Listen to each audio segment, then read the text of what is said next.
ವಿಶ್ವಾಸಿಗಳು ನೀವು ನೋಡಬೇಕು, ಕ್ರಿಸ್ತನು ನಿನ್ನ ನನಗೋಸ್ಕರ ಮುಳ್ಳಿನ ಕಿರೀಟವನ್ನು ಯಾಕೆ ಧರಿಸಿಕೊಂಡ? ಆದರೆ ಯೇಸು ಸ್ವಾಮಿ ಆ ನೋವನ್ನು ಹೊಂದುತ್ತಾ ಇದ್ರು ಆ ನೋವಲ್ಲಿ ಒಂದು ಅದ್ಭುತವಾದ ಕಾರ್ಯವನ್ನು ನಿರ್ಮಾಣವನ್ನು ಮಾಡ್ತಾ ಇದ್ದ ಯೇಸು ಸ್ವಾಮಿ. ದೇವರು ತಾನು ನೋವನ್ನು ಹೊಂದಿ ತಾನು ಜೀವವನ್ನು ಕಳೆದುಕೊಂಡು ನಿಮಗೆ ಜೀವ ಕಿರೀಟವನ್ನು ರೆಡಿ ಮಾಡ್ತಾ ಇದ್ದಾನೆ. ಆಮೆನ್. ಇವತ್ತಿನ ನಮ್ಮ ಅಂಶ, ವಿಶ್ವಾಸಿಗಳಿಗೆ 5 ಕಿರೀಟಗಳು ಕೊಡಲ್ಪಟ್ಟಿದೆ. ಜೀವವುಳ್ಳವಾದ ದೇವರ ಸಭೆಯಲ್ಲಿ ವಿಶ್ವಾಸಿಗಳ ಪಾತ್ರೆ ಎಷ್ಟು ಪವರ್ಫುಲ್ ಅನ್ನೋದು ನಾವು ಧ್ಯಾನ ಮಾಡ್ತಾ ಬರ್ತಾ ಇದ್ದೀವಿ. ಆಮೇನ್. ಸೊ ನೀವೆಲ್ಲರೂ ಪವರ್ಫುಲ್ ಆಗಿರಬೇಕು. ಇದು ದೇವರು ನಮಗೆ ಅನುಗ್ರಹಿಸಿರುವ ಬಹುಮಾನ. ಸಾತಾನನು ನಮ್ಮನ್ನು ಕೆಡಿಸೋದಕ್ಕೆ ಅವನು ಪ್ರಯತ್ನ ಮಾಡ್ತಾನೆ. ಈಗ ದೇವರು ಎಷ್ಟು ಒಳ್ಳೆ ದೇವರು, ನಮ್ಮ ದೇವರು ನಮ್ಮೆಲ್ಲರನ್ನು ಪ್ರೀತಿಸಿ ಆತನು ಒಂದು ಅದ್ಭುತವಾದ ಕಾರ್ಯವನ್ನು ಮಾಡ್ತಾನೆ. ಆದರೆ ಯಾರಿಗೆ ಅರ್ಥ ಆಗಲ್ಲ, ಏನು ಮಾಡ್ತಾ ಇದ್ದಾನೆ, ಏನಾಗ್ತಾ ಇದೆ ಯೇಸು ಸ್ವಾಮಿಗೆ ಅಂತ ಅನೇಕ ಜನರು ಆ ಕಾಲದಲ್ಲಿ ನೋಡ್ತಾ ಇದ್ರು. 2010 ವರ್ಷಗಳ 20 ವರ್ಷಗಳ ಹಿಂದೆ ನೋಡಿ, ಲೂಕನ ಬರೆದ ಸುವಾರ್ತೆ, ಮತ್ತಯ ಬರೆದ ಸುವಾರ್ತೆ ಕೊನೆ ಅಧ್ಯಾಯಗಳಲ್ಲಿ ನಾವು ಧ್ಯಾನಿಸೋಣ. ಮತ್ತಯ ಸುವಾರ್ತೆಗೆ ನಾವು ಬಂದರೆ 27ನೇ ಅಧ್ಯಾಯದಲ್ಲಿ 29ನೇ ವಚನವನ್ನು ಓದ್ಕೊಳ್ಳೋಣ. ಮುಳ್ಳು ಬಳ್ಳಿಯಿಂದ ಕಿರೀಟವನ್ನು ಎನೆದು ಆತನ ತಲೆಯ ಮೇಲೆ ಇಟ್ಟು ಆತನ ಮೇಲೆ ಉಗಿಲಿ ಆ ಬೆತ್ತವನ್ನು ಎಲ್ಲಿ ಹೊಡೆದರು? ಎಲ್ಲಿ? ತಲೆಯ ಮೇಲೆ ಹೊಡೆದರು. ತಲೆಯ ಮೇಲೆ ಏನಿತ್ತು? ಒಂದು ಮುಳ್ಳಿನ ಕಿರೀಟವನ್ನು ರೆಡಿ ಮಾಡಿ ಆ ತಲೆಯ ಮೇಲೆ ಚುಚ್ಚಿಬಿಟ್ರು. ಈಗ ಬೆತ್ತವನ್ನು ಕೊಟ್ಟು ಅವಮಾನವನ್ನು ಮಾಡಿ ಮತ್ತು ಆ ಬೆತ್ತವನ್ನು ಕಸಿದುಕೊಂಡು ಈಗ ಒಡೆಯೋದು ಎಲ್ಲಾದರೂ ಒಡೆಯಬಹುದಲ್ಲ. ಕುರತ್ವ ನೋಡಿ, ಎಲ್ಲಿ ತಲೆಯ ಮೇಲೆ ಆ ಕಿರೀಟವಿತ್ತೋ ಆ ಕಿರೀಟದ ಮೇಲೇ ಬೆತ್ತವನ್ನು ತೆಗೆದುಕೊಂಡು ಏನು ಮಾಡ್ತಾ ಇದ್ದಾರೆ? ಒಡಿತಾ ಇದ್ದಾರೆ. ಆ ಒಡೆಯೋಕ್ಕಿಂತ ಮೊದಲು ಏನು ಮಾಡಿದ್ರು? ಉಗುಲಿದರು. ಇವತ್ತು ಯಾರಾದರೂ ಒಂದು ಮಾತು ನಮ್ಮನ್ನಂದರೆ ನಾವು ತಡ್ಕೊಳ್ಳೋದಿಲ್ಲ, ಸಹಿಸ್ಕೊಳ್ಳೋದಿಲ್ಲ. Tension, temperature, high BP. ಆದರೆ ನಮ್ಮ ಜೀವವುಳ್ಳವಾದ ದೇವರು ನಿನಗೋಸ್ಕರ ನನಗೋಸ್ಕರ ಉಗುದ್ರು ಮುಖದ ಮೇಲೆ. ಇಂಥ ಅವಮಾನ ಯಾರಿಗಾದರೂ ಸಿಗುತ್ತಾ? ಅಂದರೆ ಮುಳ್ಳಿನ ಕಿರೀಟವನ್ನು ತಲೆ ಮೇಲೆ ಇಟ್ಟು ಅದರ ಮೇಲೆ ಮತ್ತು ನೀವು ಹೊಡಿತಾ ಇದ್ದರೆ ಆ ಪೇನ್ ಹೇಗಿರ್ಬೋದು ಯೋಚನೆ ಮಾಡಿ. ಒಂದ್ಸಲ ನೀವು ಅರ್ಥ ಮಾಡಿಕೊಳ್ಳ, ಪೇನ್ ಯಾವ ಥರ ಇದ್ದಿರ್ಬೋದು. ಮೈಂಡ್, ನಮ್ದೆಲ್ಲ ಬಾಡಿ ಚೆನ್ನಾಗಿರ್ಬೇಕಂದ್ರೆ ತಲೆ, ಮೈಂಡ್ ಚೆನ್ನಾಗಿರಬೇಕು. ಡಾಕ್ಟರ್ಸ್ನು ಹೇಳ್ತಾರೆ, ನಿಮ್ಮ ಬ್ರೈನ್, ನಿಮ್ಮ ತಲೆ ತುಂಬ ಕಂಟ್ರೋಲಲ್ಲಿರಬೇಕು, ಸಮಾಧಾನವಾಗಿರಬೇಕು, ಆವಾಗ ನಿಮಗೆ ಎಷ್ಟೋ ಆರೋಗ್ಯ ಅಂತಾರೆ. ಅಂಥ ಒಂದು ಮೈಂಡ್ ಸಿಸ್ಟಮ್ ಮೇಲೆ ಆ ಕಿರೀಟವನ್ನು ಇಟ್ಟು ಆ ತಲೆಯನ್ನು ಇನ್ನೂ ಹೆಚ್ಚಾಗಿ ಹೊಡಿತಾ ಇದ್ರಂದರೆ ಆ ಪೆಟ್ಟು ಎಲ್ಲೆಲ್ಲಿ ಕೂಡ್ತಾ ಇದೆ? ಆ ಮುಳ್ಳುಗಳು ಏನಾಗ್ತಿತ್ತು ಮತ್ತು ಒಳಗೆ ಚುಚ್ಚಿಕೊಂಡು ಹೋಗ್ತಾ ಇತ್ತು. ಅವರೆಲ್ಲ ಮೊಣಕಾಲನ್ನು ಉರಿದು, ಯೆಹೂದ್ಯರ ಅರಸನೇ ನಿಮಗೆ ನಮಸ್ಕಾರ. ಆ್ಯಕ್ಚುಲಿ ಯೇಸು ಸ್ವಾಮಿ ಯೆಹೂದ್ಯರಿಗೆ ಮಾತ್ರವೇ ಅರಸನಲ್ಲ, ಆತನು ಇಡೀ ಜಗತ್ತಿಗೆ ಅರಸನು, ಪರಲೋಕ ರಾಜ್ಯಕ್ಕೇನೆ ಅರಸನು. ಆಮೇನ್. ವಿಶ್ವಾಸಿಗಳು ನೀವು ನೋಡಬೇಕು, ಕ್ರಿಸ್ತನು ನಿನ್ನ ನನಗೋಸ್ಕರ ಮುಳ್ಳಿನ ಕಿರೀಟವನ್ನು ಯಾಕೆ ಧರಿಸಿಕೊಂಡ?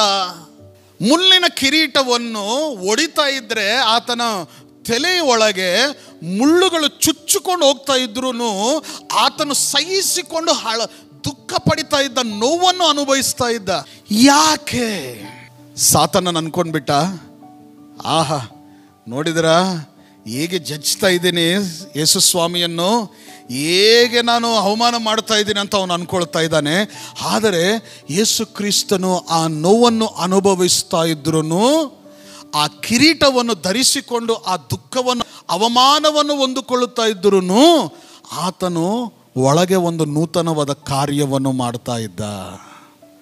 ಸಾತಾನನಿಗೆ ಗೊತ್ತಿಲ್ಲ. ಸಾತಾನ ಅನ್ಕೊಳ್ತಾ ಇದ್ದಾನೆ ಯೇಸು ಸ್ವಾಮಿ ದುಃಖವು ನೋವನ್ನು ಅನುಭವಿಸ್ತಾ ಇದ್ದಾನೆ, ಸಾಯಲಿ ಸಾತಾನ ಅನ್ಕೊಳ್ತಾ ಇದೆ. ಆದರೆ ಯೇಸು ಸ್ವಾಮಿ ಆ ನೋವನ್ನು ಹೊಂದುತ್ತಾ ಇದ್ರೂ ಆ ನೋವಲ್ಲಿ ಒಂದು ಅದ್ಭುತವಾದ ಕಾರ್ಯವನ್ನು ನಿರ್ಮಾಣವನ್ನು ಮಾಡ್ತಾ ಇದ್ದ ಯೇಸು ಸ್ವಾಮಿ. ಹಲ್ಲೆಲೂಯ. ವಾಟ್ ಈಸ್ ದಟ್ ಕಾರ್ಯ? ಏನು ಅದ್ಭುತ ಕಾರ್ಯ?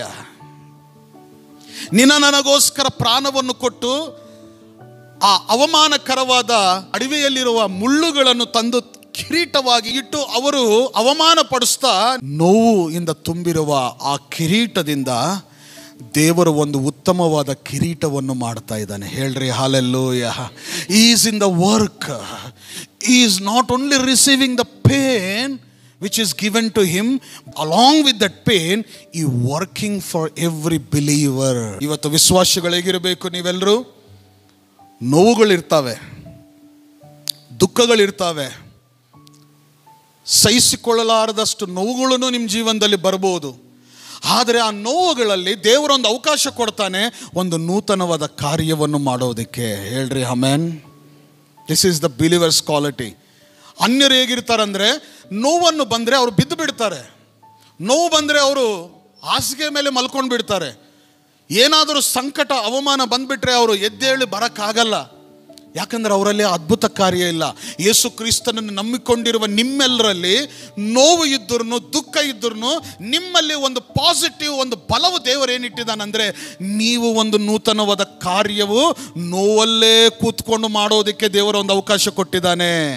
ಅದ್ಭುತವಾದ ವಿಶ್ವಾಸಿಗಳಿಗೆ ಯಾಕೋಬನ ಬರೆದ ಪತ್ರಿಕಾ 1ನೇ ಅಧ್ಯಾಯ 12ನೇ ವಚನ, ಕಷ್ಟವನ್ನು ಸಹಿಸಿಕೊಳ್ಳುವವರು ಧನ್ಯನು. ಹೇಳ್ರಿ ಆಮೇನ್. ಪರಿಶೋಧಿತನು ಆದ ಮೇಲೆ ಜೀವವು ಎಂಬ ಜಯ ಮಾಲೆಯನ್ನು ಹೊಂದುವನು. ಪ್ರಿಯರೇ, ಯೇಸು ಸ್ವಾಮಿ ಶೋಧನೆಯಲ್ಲಿದ್ರ ಆರಾಮಾಗಿ ಕೂತ್ಕೊಂಡಿದ್ರು ಅವರು.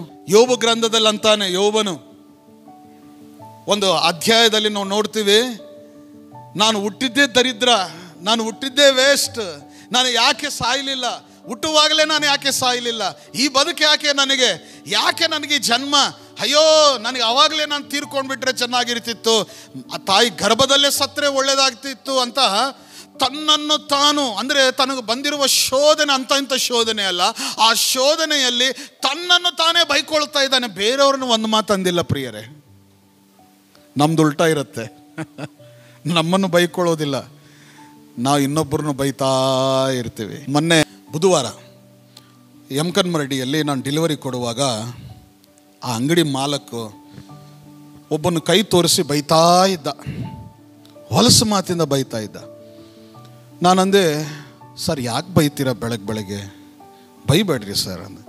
ಸರ್ ನಿಮಗೆ ಗೊತ್ತಿಲ್ಲ ಅವನು ಎಂಥ ಥರ್ಡ್ ಕ್ಲಾಸ್ ಕೆಲಸ ಮಾಡಿದ್ದಾನೆ, ಅವನು ನನ್ನ ಅಂಗಡಿಗೆ ಬರ್ತಾನೆ, ಅವನಿಗೆ ಮರ್ಯಾದೆ ಕೊಟ್ಟೆ, ಎಲ್ಲ ಕೊಟ್ಟೆ, ಇಲ್ಲಿ ಎಲ್ಲ ಅಂಗಡಿಯೆಲ್ಲ ಅವನೇ ನೋಡ್ಕೊಳ್ತಾನೆ, ಅಷ್ಟು ಜಿಮ್ಮೆದಾರಿ ಅವನಿಗೆ ನಾನು ಕೊಟ್ಟೆ.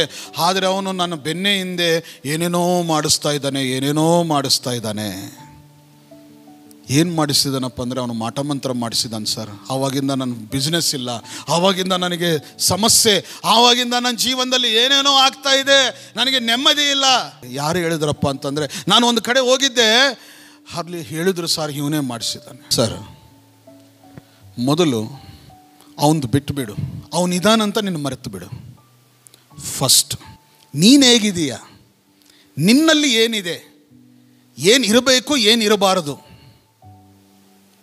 ಅಂತ ನಿನ್ನ ಹೆಸರು ಹೇಳಿ ಸರ್, ಫುಲ್ ಹೆಸರು ಹೇಳಿ ಅಂತಂದೆ.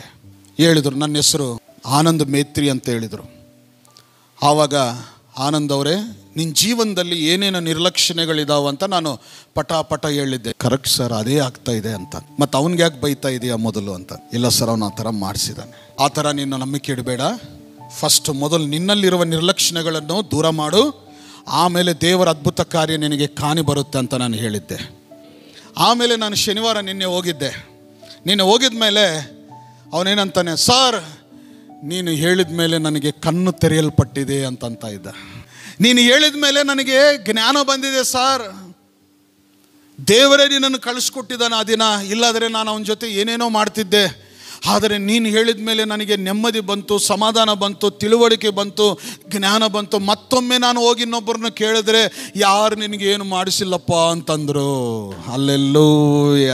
ನಿನಗೆ ಇಂಥ ಒಂದು ಬುದ್ಧಿ ಮಾತುಗಳು ಎಂಬ ವಾಕ್ಯಗಳು ಏನಾದರೂ ಬೇಕಂದರೆ BPF ಮಿನಿಸ್ಟ್ರೀಸ್ ಹೊಡಿ ಯೂಟ್ಯೂಬಲ್ಲಿ ಅಂತಂದೆ. ಅಲ್ಲೇನಿದೆ ಸರ್ ಅಂತ, ನೀನು ಹೊರಿ ಮೊದಲು ಅಂತಂದೆ. ಪಟ ಪಟ ಪಟ BPF ಮಿನಿಸ್ಟ್ರಿ ಅದು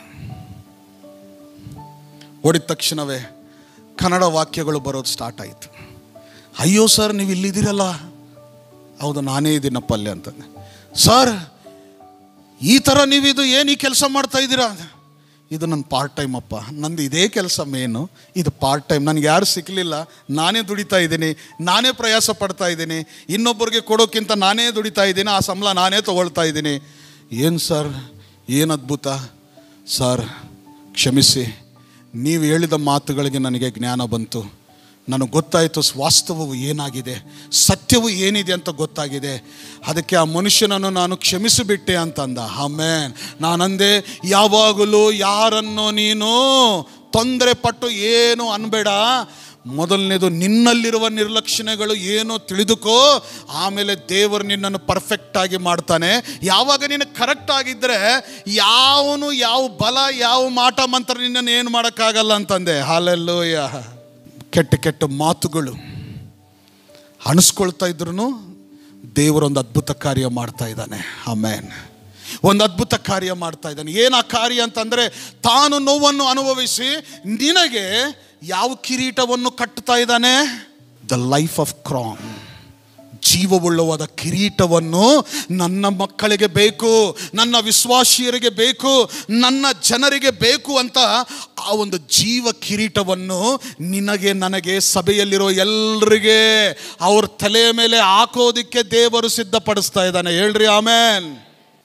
ಯಾರಾದರೂ ನಿಮ್ಮನ್ನು ನಿಮಗೇನು ಗತಿ ಇಲ್ಲ ಏನಿಲ್ಲ, ನಮ್ಮ ರಿಲೇಟಿವ್ಸ್ ಇದ್ದಾರೆ ತುಂಬ ಜನರು, ಯಾವಾಗಾದರೂ ನಾವು ಫಂಕ್ಷನಲ್ಲಿ ಭೇಟಾದರೆ, ಏನು ಸರ್ ಏನಪ್ಪ ಮೊದಲು ನಿಮ್ಗೆ ಏನೇನು ಆಸ್ತಿ ಇತ್ತು ಎಲ್ಲ ಕಳೆದುಕೊಂಡ್ರಲ್ಲ, ಈಗೇನಿಲ್ಲ ನಿಮಗೆ ಅಂತ ಇರ್ತಾರೆ. ಆದರೆ ಅನ್ನುವವನು ಬದುಕು ನೋಡಿದ್ರೆ ಬಸ್ ಸ್ಟ್ಯಾಂಡ್ಗೆ ಇಳಿದು ಬಂದವನು ಆಖರಿ ಚೀಫ್ ಜೀವನ ಕಳೀತಾ ಇದ್ದಾನೆ. ಈಗೇನನ್ನೋನಂತವ್ರಿಗೆ, ಅಪ್ಪ ನಿನ್ನ ಬದುಕು ನೋಡ್ಕೋ, ಮೊದಲು ನೀನು ಹೇಗಿದೀಯ, ನಿನ್ನ ಸಂಸಾರ ನಿನ್ನ ಲೈಫ್ ಹೇಗಿದೆ ನೀನು ನೋಡ್ಕೋ. ನಮ್ಮಲ್ಲಿ ಈಗ ಆಸ್ತಿ ಇಲ್ಲದೆ ಇರಬಹುದು, ಆದರೆ ಅನೇಕ ಜೀವಗಳನ್ನು ಕಟ್ಟುವ ಜೀವ ಕಿರೀಟವನ್ನು ದೇವರು ನಮಗೆ ಧರಿಸಿದ್ದಾನೆ. ಹೇಳ್ರಿ ಆಮೇನ್. ಇವತ್ತು ಯಾರಾದರೂ ನಿಮ್ಮನ್ನು ಕೈ ತೋರಿಸಿ ಏನಾದರೂ ಅಂದರೆ ಅವ್ರಿಗೆ ಒಂದೇ ಸಮಾಧಾನ ಕೊಡಿ, ನನ್ನ ಕಡೆ ನಿನ್ನ ಕಡೆ ಇದ್ದಿದ್ದು ಆಸ್ತಿ ಇಲ್ಲದೆ ಇರ್ಬೋದು, ನಿನ್ನ ಕಡೆ ಇರುವ ರುಬಾಬು ನನ್ನ ಕಡೆ ಇಲ್ಲದೆ ಇರ್ಬೋದು, ಆದರೆ ನನ್ನ ತಲೆಯ ಮೇಲೆ ನನ್ನ ದೇವರು ಜೀವ ಕಿರೀಟವನ್ನು ನನ್ನ ಕುಟುಂಬಕ್ಕೆ ನನ್ನ ಜೀವನಕ್ಕೆ ಕೊಟ್ಟಿದ್ದಾನೆ. ಆಮೇನ್. ಇದಕ್ಕಿಂತ ಶ್ರೇಷ್ಠವಾದ ಭಾಗ್ಯ ಯಾವುದು? ಹಲ್ಲೆಲೂಯಾ. ದೇವರ ನಾಮಕ್ಕೆ ಸ್ತೋತ್ರ ಉಂಟಾಗಲಿ. ಪ್ರಿಯರೇ, ದೇವರು ತಾನು ನೋವನ್ನು ಹೊಂದಿ ತಾನು ಜೀವವನ್ನು ಕಳೆದುಕೊಂಡು ನಿಮಗೆ ಜೀವ ಕಿರೀಟವನ್ನು ರೆಡಿ ಮಾಡ್ತಾ ಇದ್ದಾನೆ. ಆಮೇನ್. ಆದರೆ ಈ ಜೀವ ಕಿರೀಟ ಯಾರಿಗೆ? ಶೋಧನೆಗಳನ್ನು ಸಹಿಸುವವರು, ಶೋಧನೆಗಳಲ್ಲಿ ನಿಂತುಕೊಳ್ಳುವರು. ಶೋಧನೆ ಬಂದರೆ ಪ್ರೇಯರ್ ಮಾಡಿಸ್ಕೊಂಡು ಇಲ್ಲೇನು ಕರೆಕ್ಟ್ ನಮಗೆ ಪ್ರೇಯರ್ ಸೆಟ್ ಆಗ್ತಾ ಇಲ್ಲ, ಇನ್ನೊಂದು ಕಡೆ ಹೋಗೋಣ ಅಂತ ಹೋಗ್ತಾರೆ ತುಂಬ ಜನರು. ಪ್ರಿಯರೇ, ಇನ್ನೊಂದು ಕಡೆ ಹೋಗೋಣ ಅಂತ ಹೋಗ್ತಾರೆ ತುಂಬ ಜನರು. ದೇವರಂತಾನೆ, ನೀನು ಸಭೆಯಲ್ಲಿದೆಯಲ್ಲ, ನೀನು ಆಶೀರ್ವಾದಕರವಾದ ಪ್ರಾರ್ಥನೆಯಲ್ಲಿ ಜೀವನದಲ್ಲಿದೆಯಲ್ಲ, ನಿನಗೆ ಶೋಧನೆ ಬಂದರೆ ಈ ಸಭೆ ನನಗೇನು ಮಾಡೋಕ್ಕಾಗಿಲ್ಲ ಅಂತ ನಾವು ಬೇರೆ ಕಡೆ ಹೋಗ್ಬಿಡ್ತೀವಲ್ಲ. ದೇವರಂತಾನೆ ನಿಂತುಕೊಳ್ಳುವರು. ಕೆಲವೊಬ್ಬರು ಹೋಗ್ಬಿಟ್ಟಿದ್ದಾರೆ, ಅವ್ರ ಜೀವನಗಳು ಇಲ್ಲಿವರೆಗೆ ಅಡ್ರೆಸ್ ಇಲ್ದಂಗೆ ಆಗಿಬಿಟ್ಟಿದೆ. ಪ್ರಿಯರೇ, ಯಾವ ಪಾಸ್ಟರ್ ಕದ್ದುಕೊಂಡಿದ್ದಾನೆ ಅವನಿಗೆ ಲಕ್ವ ಹೊಡೆದಿದೆ, ಅವನೆಲ್ಲೋ ಬಿದ್ದಿದ್ದಾನೀಗ. ರುಬಾಬ್ ತೋರಿಸಿ ಹೋಗಿದ್ದವ್ರ ಜೀವನಗಳು ಎಲ್ಲ ಮುಗಿದೋಯ್ತು. ಮದುವೆ ಮಾಡಿಕೊಂಡ್ರು, ಈಗ ಅದು ಬೇರೆ ಬೇರೆ ಆಗಿಬಿಟ್ರು. ಅವರು ಅಡ್ರೆಸ್ ಇಲ್ದಂಗೆ ಆಗಿಬಿಟ್ಟಿದ್ದಾರೆ. ಅಂದರೆ ನಾನು ಹೆಚ್ಚು ಇದರ ಬಗ್ಗೆ ನಾನು ಮಾತಾಡೋಕ್ಕೆ ಇಷ್ಟಪಡಲ್ಲ. ನಾನು ಏನು ಹೇಳ್ತಾ ಇದ್ದೇನೆಂದರೆ, ಶೋಧನೆ ಬಂದೋರುವಾಗ ಮೇನ್ ಅದು ಟಾಪಿಕ್ ನಮ್ಮದು.